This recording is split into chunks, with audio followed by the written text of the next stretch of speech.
Hey, Buddy Manning here, Noah Dalzell alongside, and we're back in the field talking to Celtics players again. It's been like a month and a half, and we just got to meet the Celtics rookies, Hugo González, Amari Williams, and Max Shulga, who all spoke just a few minutes ago, interacted with some campers here at the YMCA in Boston, and seems like a lighthearted group of guys. They're going to fit in personality-wise with this team, certainly. There was no one here like Delano Banton, who was above doing all the stuff with the kids. Was that how he was? Yeah, he wasn't trying to dance back then. I didn't know that about Delano Banton. You weren't at the Halloween thing when they were dancing? Well, Mars Stevens was all for it, but forget that.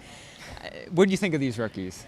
I mean, they seem really nice. The one thing that stood out that I didn't notice on paper is they're all international. Amari Williams grew up in the UK, and Hugo grew up in Spain, and then Shulga's from Ukraine. Shulga's from Ukraine. Yeah, so it's an interesting mix. Like, you're getting a lot of international perspectives, and I just think about it. There's Nemias Queta from Portugal. We've had a lot of international players over the years, so it kind of just as an aside note. But I think the thing that stuck out to me most is that this has obviously been a very depressing week for Celtics fans between the Drew Holiday and Kristaps Porzingis trades, losing Luke to free agency, maybe losing Al to free agency. We'll see what happens here.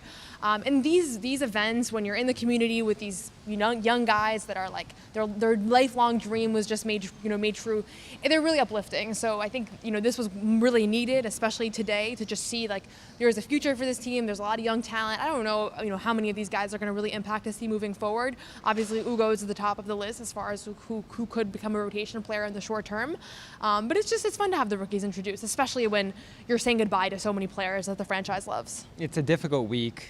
Luke Kornet departed yesterday, especially for me. The Al Horford. I didn't know if you were going to make looms. it here this morning. I thought you might take a little bit of time. We talked it out last night, so I felt much better, but still down. Horford, that decision seems imminent, still strongly connected to the Warriors at this point, among other teams. We'll see what ends up happening there, but it feels like the Celtics are headed for a reset, and that's one of the things Amari Williams got asked here today is you might have to play next year. Hugo González might play more than we imagined on draft night, and Shulga we'll see with some of the wing guys there. But this is a group that looked like they were in for the long term with this team, and now that Celtics are departing and that the team looks a little thinner, there's going to be a lot of minutes open for not only these guys, obviously, but Shireman, Jordan Walsh, guys we're going to see in the Summer League in just a week or so. Yeah, I mean, the last few years you got drafted here, you were walking into a championship organization that was going to contend, and if you wanted on-court reps, it was probably going to be in Maine. And most likely, like Max Shulga, who was drafted 56, and Amari Williams 46, they're still going to probably spend most of their time in Maine. But there's an opportunity here, right? Like they're looking for guys to step up in the absences of so many key, proven all-star level players. And so for a rookie, like, yes, the franchise is in a little bit more disarray than previous off seasons, but it's also a little bit of a better opportunity. Like, I still think it's going to be an uphill climb, but there is a pathway forward towards a rotation role the way that there really hasn't been the last couple seasons. And Gonzalez, I just said it to you before we started recording here. He needs to play 1 or 2 Summer League games at least just to get people excited. I mean, it's such a down week in Celtics land. To see that guy play some and show a flash or two, I think would at least get people excited. And that is the fun part about this year coming up is there's low expectations. You figure out who can play, who can't among the younger players. They get the chance to actually step out on the court and play some significant minutes, to make some mistakes, show some signs of NBA competitiveness, and it all starts with Summer League next week. And I asked Gonzalez, he said he's hoping to play at Summer League a little bit. One of the people with him here said it's going to be up to the team, and I know Brad had concerns about his season going long, but he didn't really play a lot for Real Madrid. So I have a sense that since he's here, since he's around the team now, and going to take part in these practices, he'll play at least 1 game out in Vegas. And I think that's who everybody's excited to see because you just didn't see much of him in Europe last year. And he's a fun guy. I mean, I didn't know much of his personality coming into this, but super comfortable. He seemed like kind of the veteran. I think that his time being on a pro basketball team with Real Madrid. And his English is excellent. Yeah, his English is excellent, and he was great with the kids. He was great with the media. I think he was actually probably the most extroverted of the 3 guys, even though he's the youngest. So you do get a sense a little bit like you're drafting somebody. He called it a pre-rookie season.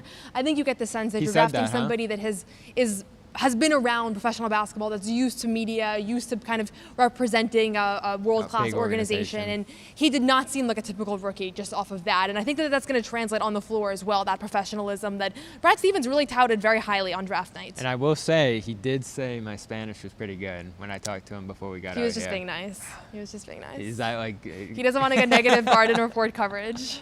Well, I'm all in on Gonzalez. As far as the team goes right now and some of the moves that are coming up, we talked a lot about it yesterday, but I don't know where this team's going to go from here, especially at center. We'll see. I don't have a strong sense that Horford's going to remain at this point, but it feels like they still need to make another move or two to make this roster make some sense, at least positionally at this point. Because I was thinking out of last year or last day or so here, center is the position in a positionless game now where you actually need some stability and someone who can play on both ends of the floor, and especially for this team, fit into their system. And the only explanation I would have for them not filling that spot is John's thing of they don't care how they do this year.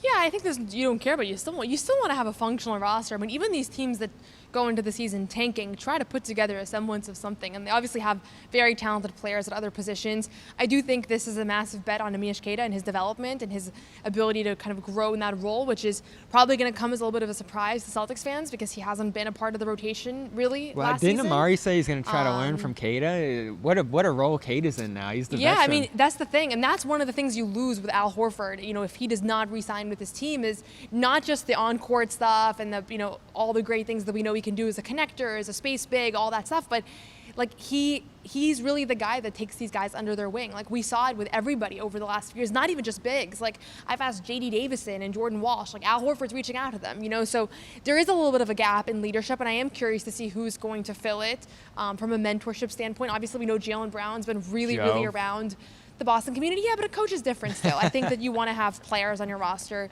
that can mentor you. So we'll see how it all shakes up. Luke Kornet is obviously one of the first moves they've made here to replenish some of what they've lost in this position. And I'm not sure what kind of role he's going to provide. It's a tiny Band-Aid on but they just need bodies right now, Right. And so Amari Williams has a much better opportunity right now than like you go back to Anton Watson, their second round draft pick from last year. He didn't really have much of a chance here. This is a much better position to be in as a late second rounder rookie big. So we'll see who capitalizes. Somebody will. I don't know who it's going to be yet, but somebody will take advantage of the fact that there's a lot of kind of movement going on with this roster right now. It was my favorite takeaway from today. No. Joe didn't tell the rookies he doesn't like rookies. Thankfully. I don't think he can do that this year. I mean, I don't know what he said. They did say that he was very honest and straightforward. I know Baylor Shireman told us on the show a couple weeks ago that that was Joe's message to him, that he dislikes rookies. We'll see. I think he's going to have to soften a little bit that stance when you have younger guys in the roster.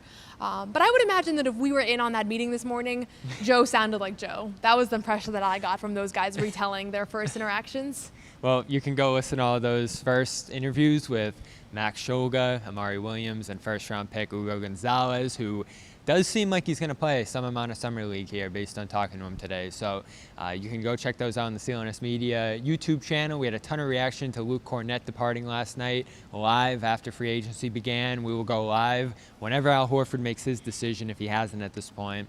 And for Noah Dalzell, I'm Bobby Manning from the Huntington YMCA here in Boston.